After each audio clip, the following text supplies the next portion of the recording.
So a wicker basket, that's actually what my father and I thought we were looking at in Aurora on October 3rd, 1999. But it was the gondola of the hot air balloon we were about to embark on. Who has been in a hot air balloon? Okay. Buckle up. So we get into the gondola, and it's not like the movies. The movies, they always show you this kind of open basket where you can do a dance party. No, it's more like a steel cage in a way. There's kind of these quadrants.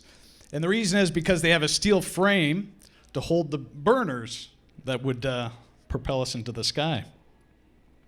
So we get in, my father and I, an older couple, a younger couple, and the superstar pilot, which I would learn about later. So they untether us, and it wasn't a delicate, floaty ride into the air. I looked down, and the sky just dropped beneath us. We shot in the air like a bottle rocket, and you get to that point where you're like, if I climb out of this steel wicker basket, that's going to be fatal. Like, you just start doing the math quickly. But then the fear kind of gives way to this kind of peaceful curiosity. Up there, everything's peaceful, it's calm, and you can just see the hustle and bustle down below just kind of look amusing. People look like ants, cars look like toy cars, and we just see a patchwork of human activity as far as the eye can see. So we're enjoying the view. My father and I, he's helped me with the camera. We didn't have digital, it was film back then. How to use the ISO, the aperture, the film speed. And this older gentleman, and I'm going to butcher a British accent, but he was like, oh, bloody hell. His camera had malfunctioned, his film camera. So we offered him, we said, we could take pictures for you, or you could take pictures with our camera. And I can't remember exactly what happened, but at the end, we just gifted him this roll of film. And he thought, oh, this was such a generous gift. It could have been just wolf eyes, you know, like you get it developed a week later and it could have been nothing. But it was our little gift we gave to him. So we're checking out the view. It's looking, wonderful. And this pilot was gifted. I know this because, one, he lowered the gondola just to the top of the treetops, so it was just kind of scraping the top of the trees. And that older gentleman, he starts losing his mind. He's like, this is brilliant, just magical. If you have a frantic person in a lifeboat, you start to keep an eye on that person, all right, settle down. Then, after, we've been up there for some time, he turns to the pilot and says, my property is just over there. Do you think you could land the hot air balloon on my property? Now, what happens next, in hindsight, seems almost impossible.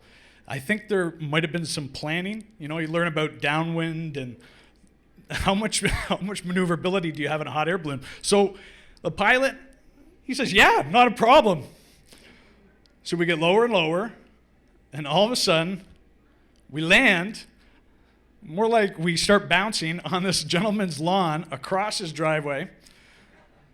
And off to my left, I see a gentleman just booking it to us like it was life and death. And I saw in the distance a set of truck hot air balloon rides with a trailer. I was like, oh, this is a ground crew. But he's running at us with such urgency, I'm confused and concerned.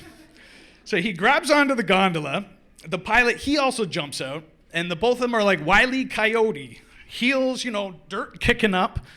And I see what their concern is. We look in front of us, and there, this gentleman had a pond in his front lawn. So people start bailing out. My father does, ass over tea kettle. He sacrificed his ass and tea kettle for the camera. I eventually get out. It's unbelievable. We're just a few feet from the pond. The gentleman, he's like, snap, snap, this deserves a celebration. Out comes a long table, white linen, sparkling wine, fancy cheese, and crackers.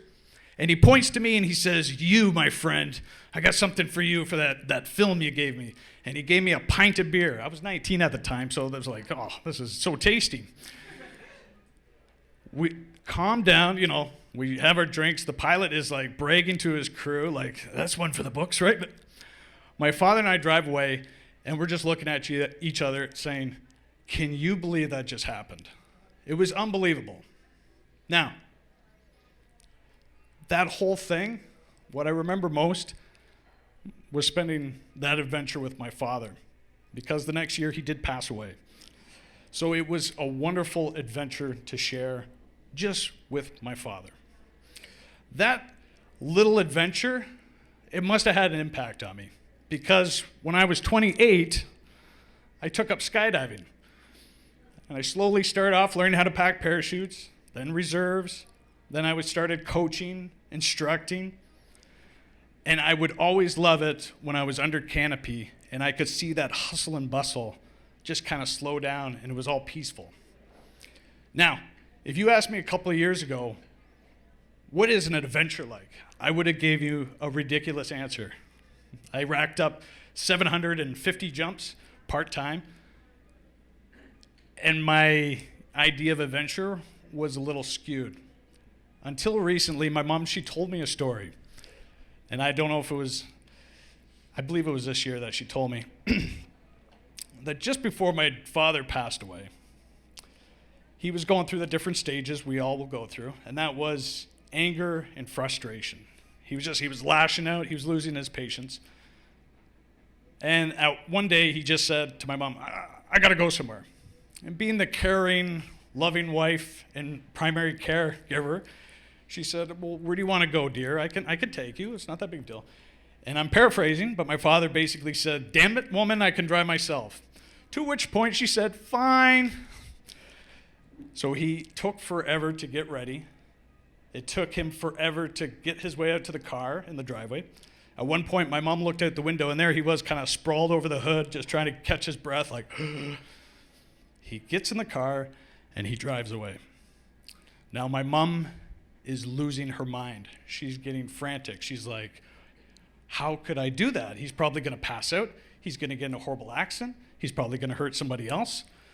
And she's getting herself in a workup frenzy. And then all of a sudden, my father comes through the door with a big, beautiful bouquet of red roses. And my mom, as soon as she sees it, she starts blubbering and crying, you damn fool, you didn't have to do that. And again, I'm paraphrasing my father, but he said, you got to take care of the nurse. You got to keep her happy. What that taught me is adventures, whether they're big or small, they add richness and depth to our lives, but especially those that we get to share with. Thank you very much.